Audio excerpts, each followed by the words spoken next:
Puji nama Tuhan, Shalom. Perkenalkan nama saya Rahmawati, saya biasa disapa dengan panggilan Emma. Izinkan saya membagi tentang pengalaman saya, bagaimana tentang pergumulan saya, di mana saat pergumulan itu saya melihat pemeliharaan Tuhan yang luar biasa dalam hidup saya. Jadi ini saya sedikit grogi ya, karena ini adalah video pertama saya setelah saya menerima Tuhan Yesus sebagai Tuhan dan Juru Selamat saya, dan ini menjadi video kesaksian saya yang pertama.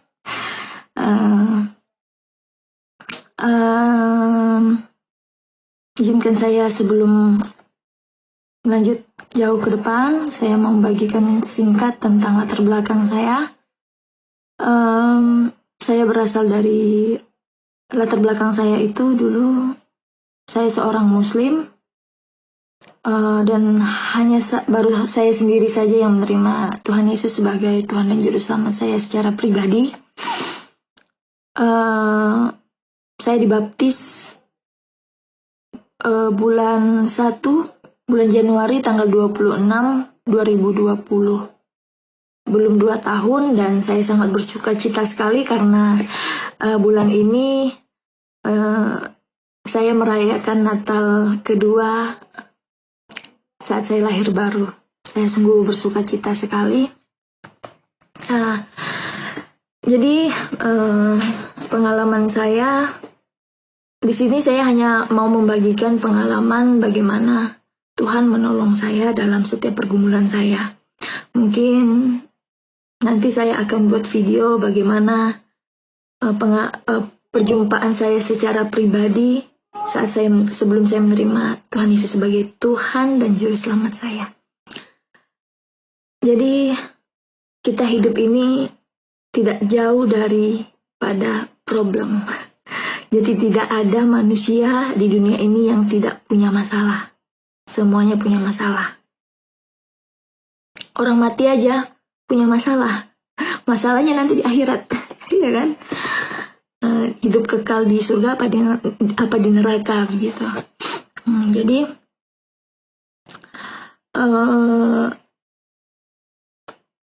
setelah saya menerima Tuhan Yesus sebagai Tuhan dan Juru Selamat saya membaca kitab suci, Taurat dan Injil, Alkitab. Saya baca itu dan saya baca berulang-ulang.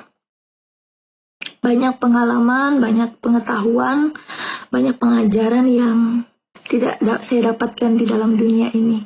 Saya itu suka baca buku, banyak buku-buku yang saya baca gitu, tapi tidak ada satupun pengajaran yang saya dapat yang luar biasa selain daripada Alkitab. Kenapa? Karena hanya Alkitablah firman Allah secara langsung. Jadi setelah saya membaca firman Tuhan itu, saya mengerti gitu. Oh, ternyata mengikut Kristus itu memikul salib.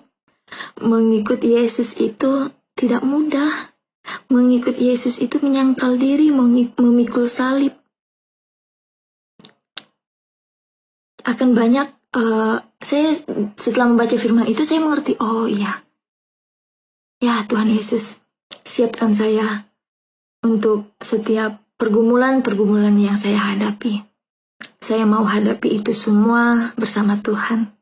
Karena saya tahu saya tahu di depan bakalan banyak masalah. Tapi saat saya berjalan bersama-sama dengan Tuhan, saya percaya Tuhan mampukan saya untuk melewati itu semua. Jadi setiap apapun pergumulan yang saya hadapi, saya selalu mengucap syukur. Sebab apakah kita mau menerima yang baik-baik saja? Di dalam kitab Ayub berkata, apakah kita mau menerima yang baik-baik saja? Yang tidak baik kita tidak mau menerimanya. Ya, saya setelah membaca itu firman hidup gitu. Firman itu benar-benar luar biasa, karena setiap saya mengalami pergumulan, firman yang telah saya baca itu hidup gitu. Saya langsung diingatkan, oh iya, apakah saya mau menerima yang baik saja, yang tidak baik saya tidak mau terima? Ya Tuhan, saya bersyukur dengan apapun yang saya pergumulkan, saya akan melihat mujizat Tuhan terjadi dalam hidup saya. Jadi saya, bukan berarti saya senang akan masalah itu, enggak. Jadi ya saya bersyukur karena apa? Setiap hal pergumulan berat yang saya berpikir ya seakan-akan tidak ada jalan keluar, saya datang kepada Tuhan, Tuhan beri jalan keluar. Karena saya datang bukan kepada Tuhan yang salah, saya datang kepada Tuhan yang kepadanya tidak ada yang mustahil. Saya bersyukur mengenal Tuhan yang benar dalam hidup saya. Saya akan membagikan satu hal. Banyak hal yang sudah saya alami yang tidak bisa saya ceritakan dalam video singkat ini karena panjang, durasinya akan panjang kalau saya ceritakan semuanya. Saya cerita satu hal pengalaman saya. Jadi 3 bulan yang lalu, bulan 3, bulan Maret, berarti bulan 3, 4, 5, 6, 7, 8. 9 bulan yang lalu saya sakit. Saya kena positif COVID, satu keluarga. Saya positif COVID, setelah 5 hari, saya merasakan sakit. Jadi kan begini, kalau kita COVID itu kan dianjurkan untuk olahraga. Jadi, saya olahraga, main bulu tangkis, pagi-pagi dan sore hari. Setelah 5 hari, perut saya sakit setelah bangun tidur pagi itu. Saya ini udah pernah melahirkan. Ibu-ibu yang udah pernah melahirkan pasti tahu rasanya seperti apa. Dan pada saat itu saya merasakan sakitnya lebih sakit daripada melahirkan. Luar biasa sakitnya. Dan saya sampai tidak bisa bergerak. Saya cuma bisa saking sakitnya saya nangis. Saya bilang, Tuhan tolong saya. Saya udah kayak mau meregang nyawa gitu loh. Saya bilang, Tuhan tolong saya. Di dalam nama Yesus Kristus, sembuhkan saya Tuhan. Angkat sakit penyakit ini Tuhan.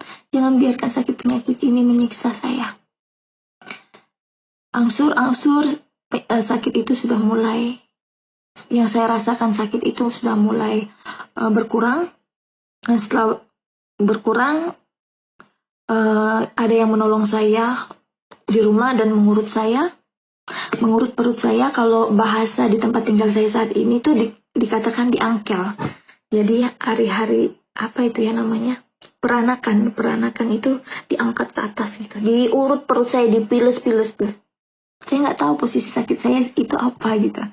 Nah sorenya sakitnya mulai datang lagi dan akhirnya saya ke dokter. Saya di USG 2 tempat, saya USG dan dua tempat itu mengatakan bahwa saya KET, dalam bahasa medisnya itu hamil di luar kandungan. Dan sudah pendarahan di perut, saya harus dioperasi segera. Malam ini juga harus diopname, terus besok pagi sudah harus dioperasi. Dokternya bilang begitu. Dokternya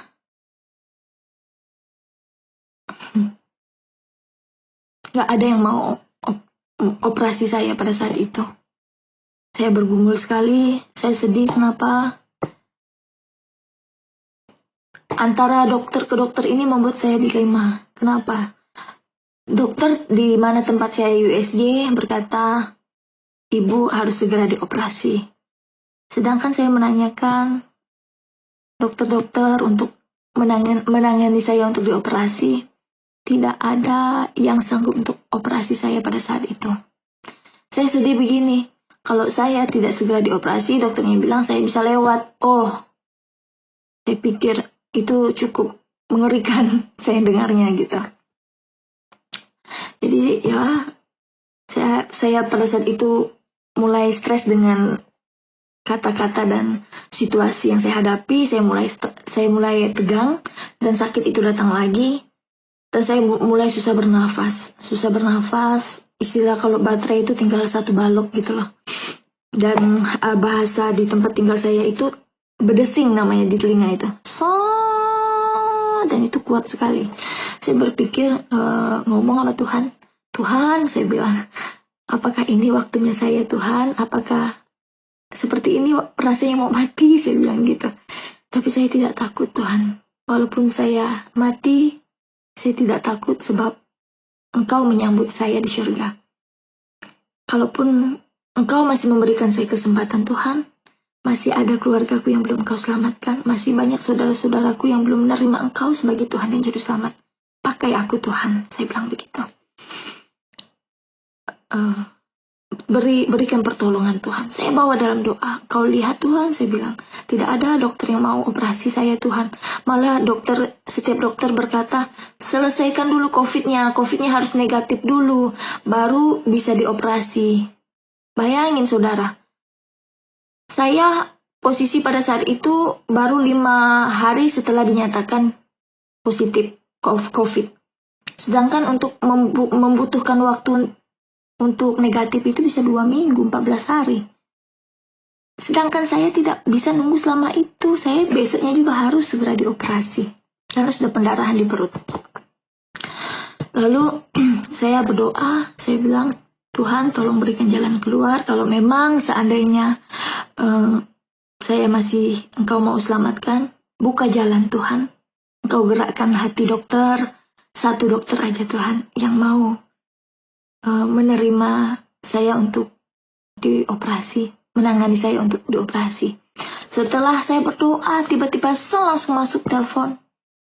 Dan teman saya yang kerja di rumah sakit berkata, Kak, puji nama Tuhan Kak, ada satu dokter yang mau melayani kakak untuk dioperasi. Menangani kakak untuk dioperasi. Saya berpikir, Tuhan terima kasih Engkau buka jalan. Di situ memberi semangat buat saya. Saya tahu Tuhan berikan jalan buat saya. Tuhan masih mau selamatkan saya. Singkat cerita, sampai di rumah sakit, wah saya udah langsung diimpus kanan kiri, kabel-kabel, terus dikasih oksigen. Saya sudah mulai melihat pandangan saya sudah mulai kabur. Ini desingan di telinga saya semakin kuat, napas saya sudah tinggal, kayak udah sulit sekali saya bernapas. Akhirnya saya cuma berdoa, saya angkat pujian penyembahan kepada Tuhan.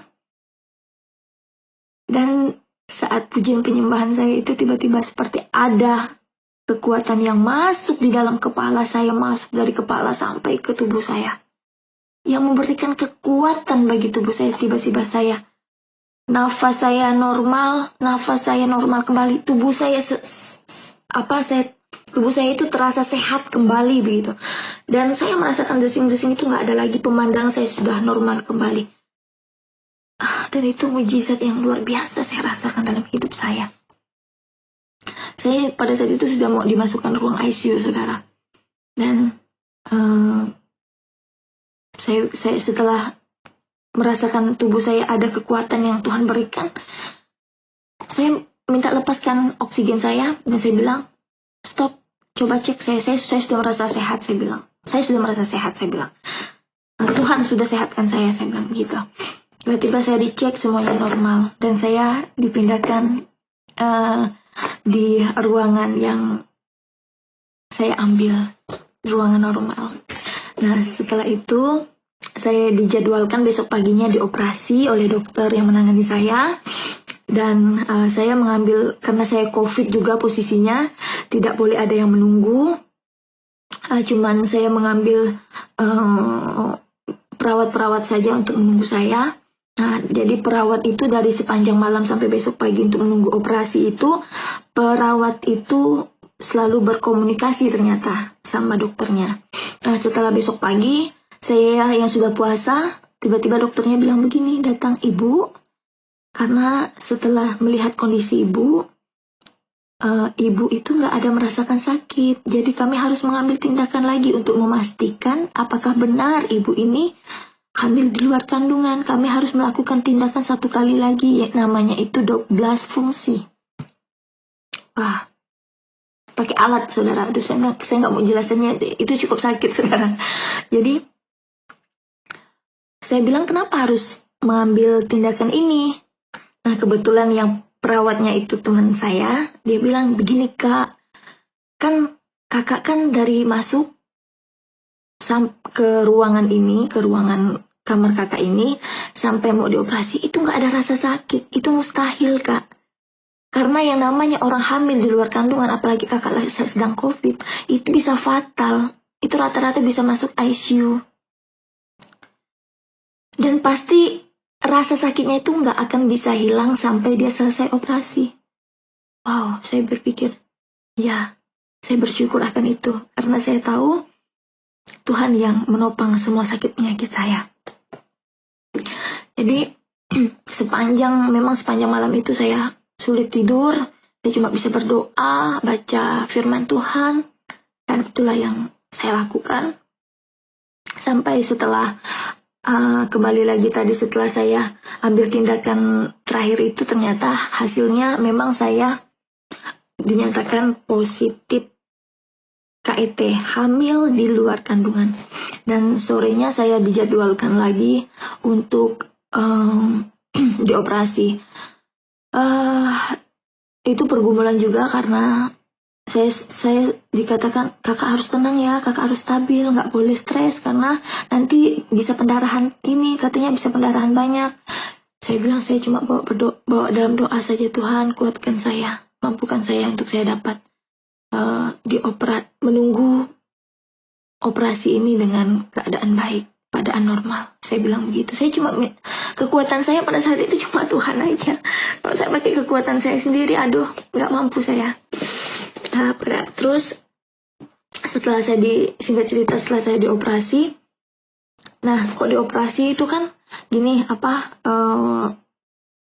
kalau dioperasi itu kan dibius tengah ya, saya dibius tengah, dari pinggang sampai kaki itu mati rasa, nggak rasa apa-apa, tapi kita sendiri tuh kayak masih sadar, cuman pemandangan aja seperti kayak gambaran orang yang mau dihipnotis itu. Terus orang dokter-dokter dan perawat-perawat yang berbicara itu saya masih dengar gitu. Nah, tiba-tiba saya dapat penglihatan saat saya dioperasi itu. Saya dapat penglihatan semuanya putih. Tiba-tiba ada sosok yang terang sekali, dan saya tahu sosok itu, seperti saya nggak berani mengatakan itu Tuhan, saya takut. Tapi saya tahu, yang saya lihat sosok yang memegang tangan saya itu adalah sosok yang mempunyai kuasa atas tubuh, jiwa, roh saya, atas hidup saya. Lalu saya katakan, Engkaukah Tuhan? Bawa saya, karena pada saat itu saya merasakan tenang, sukacita, damai sejahtera yang luar biasa. Lalu dia berkata seperti ini, belum saatnya, masih ada pekerjaan yang harus engkau selesaikan. Saya nggak tahu maksudnya apa, tapi saya tahu Tuhan masih berikan saya kesempatan untuk saya melayani Tuhan. Setelah singkat cerita, setelah saya dioperasi, dokter menghampiri saya, dan dokter berkata, Ibu, waktu ibu dioperasi, ibu cuma berkata, Yesus, Yesus. Saya bilang, iya dokter, saya melihat seperti Tuhan, saya bilang gitu. Iya ibu, kebetulan dokternya juga pengikut Kristus, dan dokternya bilang kalau saya boleh selamat, itu karena mujizat Tuhan. Ternyata setelah dioperasi, saya ketahuan punya penyakit lain lagi yang ganas. Penyakit yang umur saya mungkin gak bakalan lama lagi. Bayangin, 3 penyakit ternyata saya alami pada saat itu. Saya bersyukur kepada Tuhan. Kalaupun dengan cara saya dioperasi, saya harus mengetahui sakit penyakit itu, gak masalah. Saya dapat mengatasi itu dengan saya berobat secara dini itu kan, kalau maksudnya saya berpikir kalau itu saya sempat tidak ketahui, mungkin hidup saya nggak lama lagi, mungkin bisa seminggu atau 2 minggu atau sebulan. Tapi kalau saya sampai saat ini Dari saya dioperasi sudah 9 bulan, saya bisa membuat video di sini, saya bisa bersaksi, menyatakan kemuliaan, kebaikan, mujizat, pertolongan Tuhan dengan keadaan sehat. Itu saya mau katakan, semua karena anugerah Tuhan dalam hidup saya. Kebaikan Tuhan, belas kasihan Tuhan yang Tuhan nyatakan dalam hidup saya. Terima kasih Tuhan. Terima kasih. Saya suka sedih kalau ingat ini. Jadi saya juga mau, dokter pada saat itu juga bilang, ibu ovariumnya pecah, ovarium sebelah kanannya harus diangkat. Mungkin dari cerita ibu, katanya ibu waktu sakit itu pernah diurut, jadi karena pendarahan itu pecah katanya gitu. Ovarium saya, ovumnya itu pecah dan harus diangkat. Ya, singkat cerita,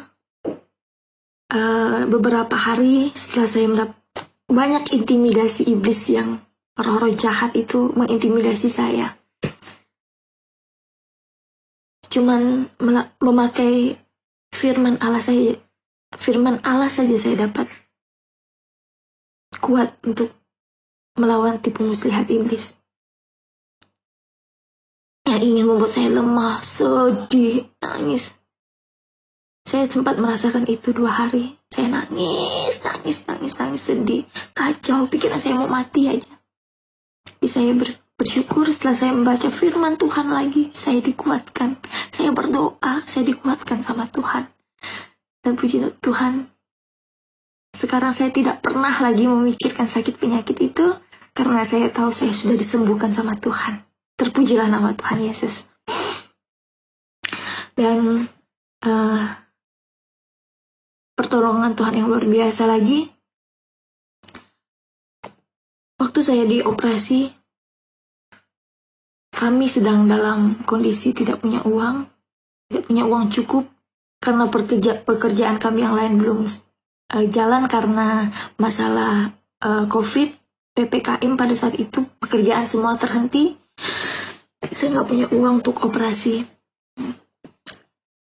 Tapi itulah Tuhan. Saya punya Tuhan yang luar biasa. Saya punya Tuhan yang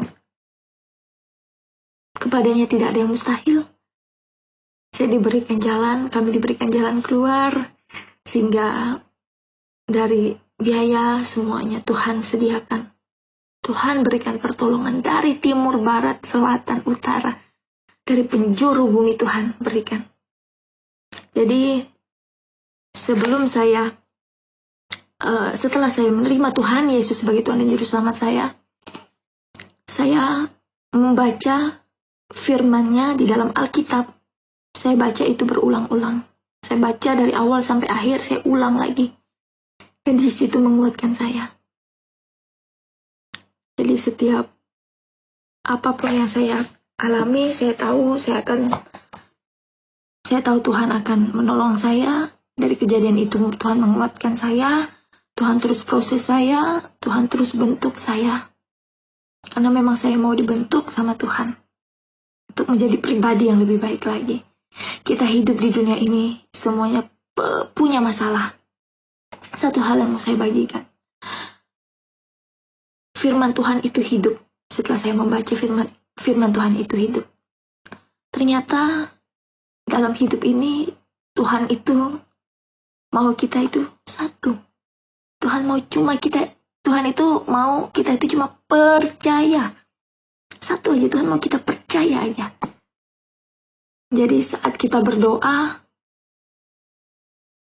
jangan pernah kita ragu-ragu. Jangan pernah kita sendiri yang bisa membatalkan doa kita. Jadi saat kita berdoa, yakin dan percayalah sesuai dengan kehendak Tuhan itu terjadi. Makanya karena saya telah membaca kebenaran firman Tuhan, saya tahu, oh ini yang tidak boleh, oh ini yang boleh. Saya nggak mau berdoa yang untuk keduniawian atau kedagingan. Karena saya tahu kalau saya berdoa untuk keduniawian atau kedagingan, semuanya tidak akan terkabul, saudara. Semuanya sia-sia. Tetapi kalau kita berdoa semuanya untuk kemuliaan nama Tuhan, saya percaya Tuhan tidak kurang panjang tangannya untuk menolong, telinganya tuh tidak kurang mendengar, tidak kurang tajam untuk mendengar doa-doa kita. Cuman satu yang membatalkan, yang menghambat dari doa-doa kita itu adalah dosa. Jadi memang setiap kehidupan kita juga harus mengampuni orang lain, karena firman Tuhan berkata, jika engkau tidak mau mengampuni, maka Bapamu di surga juga tidak akan mengampuni engkau. Jadi kalau kita tidak mengampuni, doa kita itu misalnya kayak gini ya, Tuhan di surga, nah, kita di bumi. Terus saat kita tidak mengampuni orang lain, Bapa tidak mengampuni, Tuhan juga tidak mau mengampuni kita. Jadi saat kita berdoa itu seperti ada batasan gini loh. Seperti ada batasan, doa kita itu nggak nyampe, di surga sini ini nggak nyampe. Seperti ada penghalang. Saya mau katakan, kalau ada di hatimu yang belum engkau bereskan, kepahitan, kau harus buang itu. Gitu. Jadi kalau kita misalnya contohnya kita berdoa, Tuhan saya mau pergi ke sini misalnya, berkati perjalanan saya Tuhan. Tetapi di dalam perjalanan kita mikir, aduh gimana ya kalau mobil ini tabrakan, aduh gimana ya kalau pesawat ini jatuh. Engkau masih punya pikiran yang ragu-ragu. Pikiranmu itu bisa terjadi, itu bisa menjadi celah bagi iblis untuk menjadi senjata iblis untuk melakukan apa yang kau pikirkan. Jadi saat engkau berdoa, saat kita berdoa, yakin, jangan pernah ragu-ragu. Tuhan hanya mau kita percaya. Di dalam Yohanes pasal berapa saya lupa, maaf, tapi ada tercatat, Tuhan hanya mau kita percaya untuk mendapatkan kemuliaan Allah. Itu saja mungkin yang dapat saya bagikan. Ternyata sudah cukup singkat-singkatnya saya menyingkatkan cerita ini. Ternyata sudah hampir setengah jam. Semoga yang mendengarnya tidak bosan. Dan saya rindu ingin membagikan video-video pengalaman bagaimana perjumpaan saya dengan Tuhan, sehingga saya menerima Tuhan dan Juru Selamat. Dan doakan saya, semoga saya dapat diberikan kekuatan, ketaatan, dan kesehatan. Sehingga saya boleh menjadi terang garam dan berkat bagi banyak orang. Shalom, selamat siang, Tuhan Yesus memberkati.